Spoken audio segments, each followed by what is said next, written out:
സാഹിത്യ സാംസ്കാരിക സംഘടനയായ സഹൃദയവേദിയുടെ ജോർജ് ഇമ്മട്ടി ബാലസാഹിത്യ അവാർഡ് റാഫി നീലങ്കാവലിന് സമ്മാനിച്ചു. ദേശം ചൊല്ലിത്തന്ന കഥകൾ എന്ന ഗ്രന്ഥത്തിനാണ് അവാർഡ്. സാഹിത്യ അക്കാദമി ഹാളിൽ നടന്ന യോഗത്തിൽ കാലിക്കറ്റ് സർവകലാശാല vice chancellor doctor P Raveendran, professor K V. Ramakrishnan എന്നിവർ ചേർന്ന് പുരസ്കാര വിതരണം നിർവഹിച്ചു. ഒളപ്പമണ്ണ ബാലസാഹിത്യ അവാർഡ്, ബഷീർ പുരസ്കാരം എന്നിവ നേടിയ റാഫി മാഷ് പാവറട്ടി ലിറ്റിൽ ഫ്ലവർ LP സ്കൂളിലെ അധ്യാപകനാണ്. പിന്നീടാണ് അദ്ദേഹം ഒരു ദിവസം തിരിച്ചു വിളിച്ചത്, ഈ കഥകൾ എഴുതണം.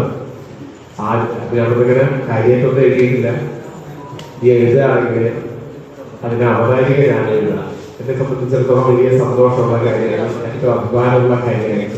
അങ്ങനെയാണ് ഞാൻ ഈ എഴുത്തിലേക്ക് കടന്നു വന്നത്. കേരള പ്രണാമം ന്യൂസ്, തൃശൂർ.